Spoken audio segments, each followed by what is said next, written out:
Bien-aimés frères et sœurs, vous connaîtrez la vérité et la vérité vous affranchira. Ça, c'est pas moi qui le dis, c'est la Bible qui le dit.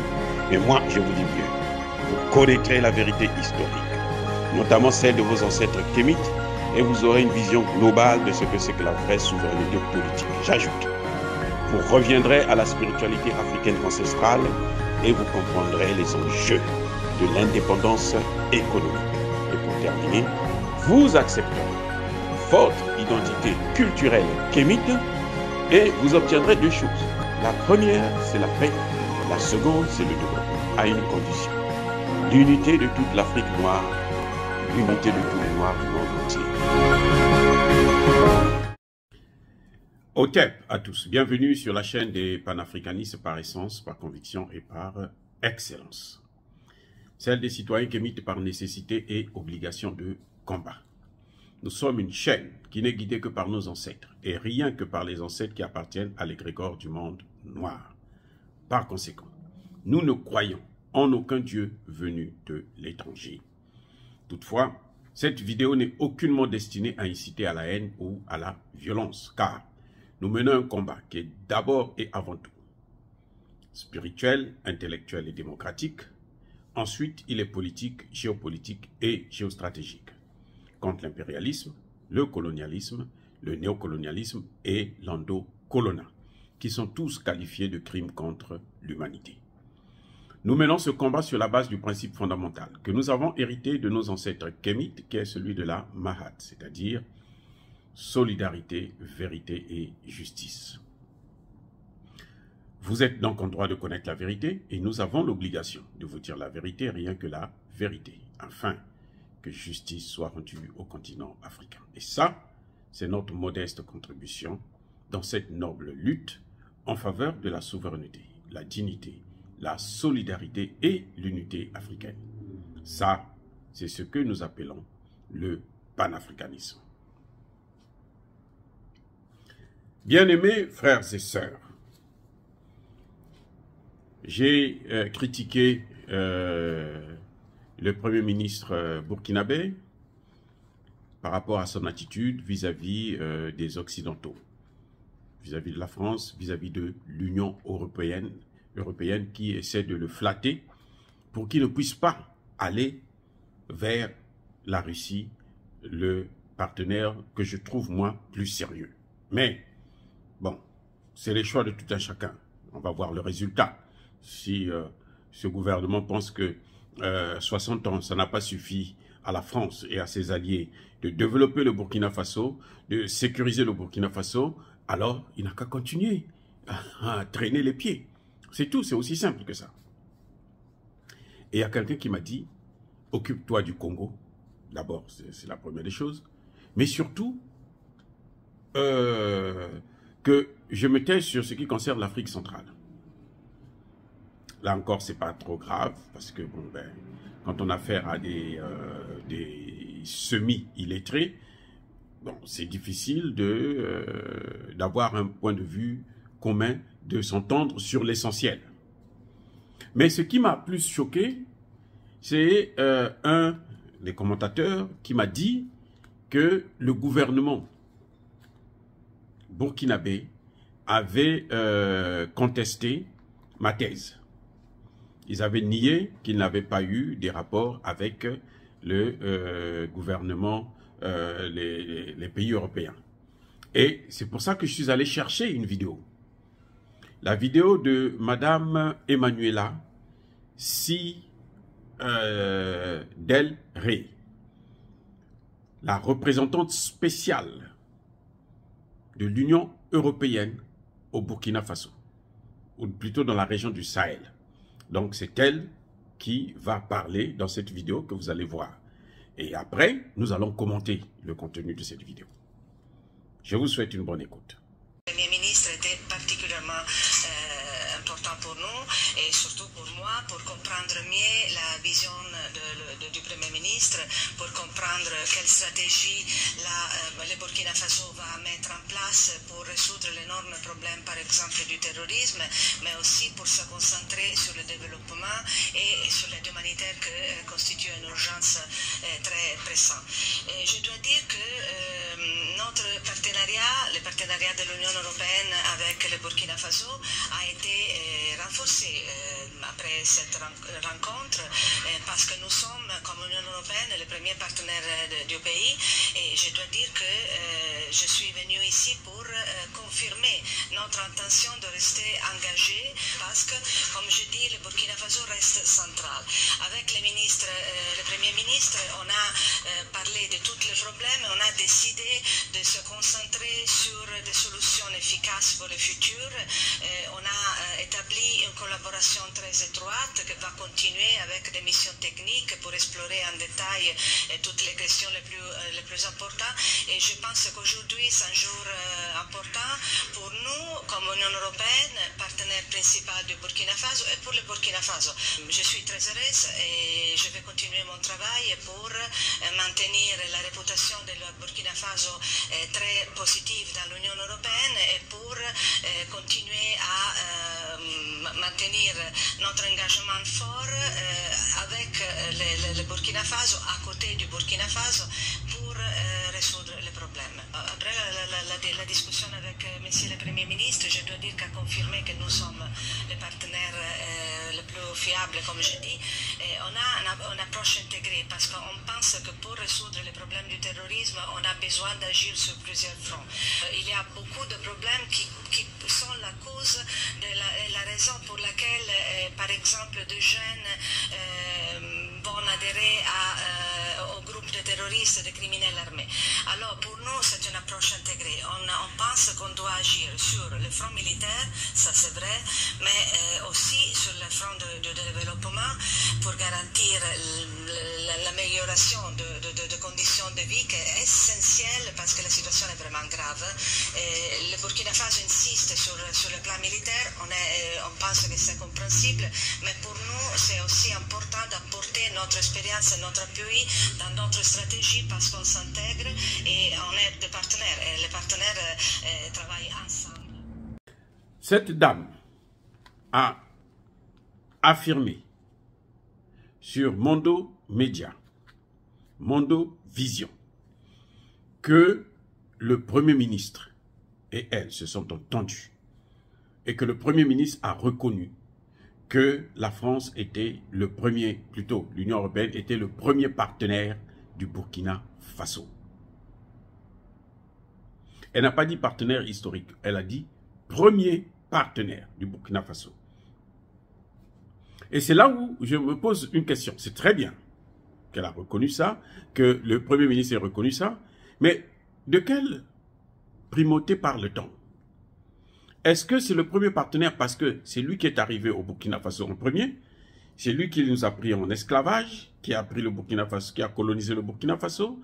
Ce sont eux qui ont violé, accaparé, qui se sont accaparés de la souveraineté du Burkina Faso, ou bien c'est par rapport à la lutte contre le terrorisme. Ce sont eux qui ont réglé le problème. Ils ont tellement fait un bon travail qu'ils sont les meilleurs, ils sont compétents et un bon résultat. Vous voyez? Parce que, on peut dire premier, parce que bon, on est le premier arrivé. Mais ce n'est pas parce qu'on est le premier arrivé qu'on est le meilleur. Ils sont les premiers, certainement, oui, parce que ce sont eux qui nous ont pris en esclavage, colonisé et autres. Mais quand on regarde le résultat, le développement, le Burkina Faso n'est pas un pays développé. Il n'y a rien, il n'y a même pas des signes qui montrent que le Burkina Faso va s'en sortir. Le Burkina Faso utilise la monnaie qui n'est pas leur monnaie. Une monnaie qui empêche le développement de tous les pays de la sous-région. Tous les pays qui utilisent le franc CFA n'arrivent pas à décoller. Et le Burkina Faso, aujourd'hui, est en proie au terrorisme. Les terroristes occupent plus de 40% du territoire, alors que les soldats français sont là. Les soldats de Takuba sont là depuis près de 10 ans maintenant. Quel est le résultat? Nul. C'est-à-dire que c'est moins l'infini. Parce qu'ils sont tellement médiocres. Donc, quand elle vient dire que le Premier ministre a reconnu qu'ils sont le meilleur partenaire, ben, ce Premier ministre a un problème. Et le Premier ministre, si le gouvernement avait nié ce que j'avais dit, mais on devait entendre ça sur les médias. Maintenant, vous avez tout. Quand elle a fait la déclaration, si ce n'était pas vrai, le Premier ministre passait sur les chaînes de télévision burkinabé pour venir démentir la thèse. Et oui, vous ne pouvez pas, on vous accuse d'avoir dit quelque chose, et puis vous vous taisez. Et comme par hasard, quand vous avez vu la vidéo, regardez très bien derrière, il y a un noir qui visiblement, c'est un burkinabé puisqu'il est habillé en tenue de moussi. Mais il est là, il bouge la tête, comme s'il disait que ce que la dame est en train de dire, c'est bien, c'est la vérité, c'est sincère. Il y a le résultat, ça veut dire qu'il y a le résultat, c'est le meilleur partenaire. Ça n'a aucun sens. La dame a confirmé que l'Union européenne est le partenaire fiable et naturel du Burkina Faso. Très bien. Et c'est tellement le partenaire naturel du Burkina Faso que depuis qu'ils sont avec le Burkina Faso, ils n'ont jamais développé le Burkina Faso. Le Burkina Faso ne se développe pas. C'est incroyable. Donc, il n'y a pas de développement. Comment peut-on dire que nous sommes le partenaire naturel? Naturel parce que quand on dit ça, ça veut dire que vous avez fait un travail tellement fort que tout le monde reconnaît la grandeur, l'importance du travail que vous avez fait dans le cadre du développement, dans le cadre de la souveraineté, dans le cadre du respect des droits de l'homme, dans le cadre des relations commerciales. Or, le Burkina Faso exploite des matières premières, mais elle n'obtient rien de tout ça. Maintenant, quant à la fiabilité, c'est le partenaire fiable. Oh, vous êtes un partenaire fiable? Et c'est vous qui amenez le terrorisme dans le pays, au Burkina Faso? Attendez, qu'est-ce que ça veut dire être un partenaire fiable? Si c'est vous qui avez commencé, qui avez ramené les terroristes jusqu'au Burkina Faso, dans le Sahel, il n'y avait pas de terroristes au Burkina Faso avant l'assassinat de Kadhafi et de la destruction de la Libye. Il n'y en avait pas. C'est après qu'on a constaté qu'il y a maintenant les terroristes. Donc, dans la lutte contre le terrorisme, on ne peut même pas lutter contre le terrorisme puisque ce sont eux qui ont amené le terrorisme. Je ne peux pas vous rappeler, je vais pas vous rappeler encore une fois de plus ce que Bazoum disait lorsque il a rencontré, il a parlé, plutôt il a assisté à une réunion où son prédécesseur demandait, suppliait aux Américains et à Nicolas Sarkozy de ne pas intervenir, de ne pas détruire la Libye, de ne pas déstabiliser la Libye, de ne pas tuer Kadhafi. Et ils ont dit non, nous on ne veut pas vous écouter, allez vous faire voir ailleurs, nous allons faire ça. Et ça c'est ce qu'on appelle partenaire fiable, qui vous met tout le temps dans des problèmes, qui vous a pris en esclavage, qui vous a colonisé, qui vous a néocolonisé et qui est en train de vouloir vous déstabiliser, détruire vos pays. C'est ça, partenaire fiable. Et pourquoi le Premier ministre n'est pas venu démentir cela? Pourquoi le Premier ministre n'a pas démenti cette thèse? Elle a fait des affirmations graves. Et visiblement, pour quelqu'un qui est faux, vous avez vu le monsieur qui bougeait la tête? C'est comme si, certainement qu'il travaillait pour le gouvernement, parce que ce n'est pas n'importe qui pouvait se mettre là. Donc, vous acceptez de façon tacite que, effectivement, ce qu'elle a dit, c'est la vérité. Et jusqu'à preuve de contraire, le Premier ministre en question n'a pas rencontré l'ambassadeur de la Russie, alors que c'est ce que le peuple demande, c'est ce que la jeunesse demande. Vous voyez comment ces gens sont malhonnêtes? Ils sont malhonnêtes. Ils sont, ça dit que ridicules, ils sont méchants. Ça fait plus de mois qu'ils sont au pouvoir. Il n'y a aucun signe qu'ils sont en train de se tourner vers d'autres partenaires. Alors que c'était le fondement même du mouvement qu'ils avaient entamé. C'était le fondement même de la chute de Damiba. Damiba n'est pas parti parce que Damiba était un mauvais président. Damiba est parti parce que Damiba n'avait pas ménagé des efforts pour changer de partenaire, pour appeler les Russes comme la population le demandait. C'est pour ça que la population a soutenu le coup d'État. Parce que si la population n'avait pas soutenu ce coup d'État, il n'allait pas réussir. Non, Monsieur Apollinaire, vous devrez arrêter de jouer avec une population. Arrêtez de jouer. C'est un conseil. Arrêtez de jouer. Arrêtez de perdre le temps. Parce que plus, vous avez vu les Américains vous enlever dans la Goa. C'est ça l'intimidation. Et vous allez me dire que ça, ce sont des partenaires fiables. Parce que l'Union européenne et l'OTAN, c'est la même chose. Donc voilà, quand je disais tantôt que le Premier ministre est en train de jouer avec le feu, eh bien, on le voit maintenant. Vous avez vous-même écouté ce que la représentante spéciale de l'Union européenne dans le Sahel a dit. Et le Premier ministre n'a pas contredit. Le Premier ministre a reconnu les faits, puisqu'il n'a rien dit qui devrait mettre les choses au clair. Comme le fait par exemple le gouvernement malien. Quand ils n'ont pas dit quelque chose, ils vous rappellent à l'ordre. Ils vous disent tout de suite, non, non, non, ça ce n'est pas ce que nous avons conclu. Le président chinois vient de le démontrer avec le Canadien. Il dit non, écoutez, ce n'est pas ce que nous avons dit. Voilà, vous êtes un menteur, point. Donc arrêtez de jouer avec ce peuple.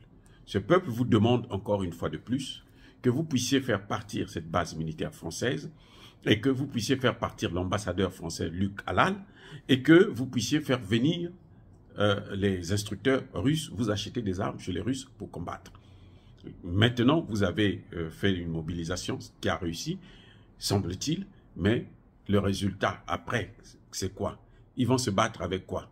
Avec des bois, avec des dents, des couteaux, des machettes, contre ceux qui ont des armes lourdes. Ça n'a pas de sens. Oh, bien-aimés frères et sœurs, soyez bénis, je persiste et je signe, par le Dieu des Kémites. Et tous ceux qui persécutent le continent africain, tous ceux qui pillent le continent africain, tous ceux qui déstabilisent le continent africain, tous ceux qui sont les complices des Occidentaux, qui sont les maîtres dans la destruction, dans le chaos maîtrisé en Afrique, puissent être maudits, punis, foudroyés, écrasés, effacés, neutralisés, qu'ils soient noirs ou blancs, par le Dieu de nos ancêtres kémites et par nos ancêtres angélisés.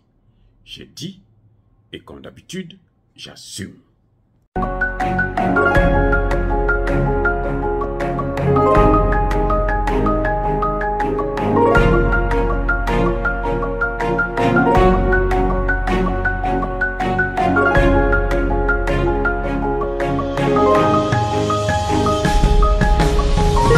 Eux, ils marchent par la foi et non par la vue.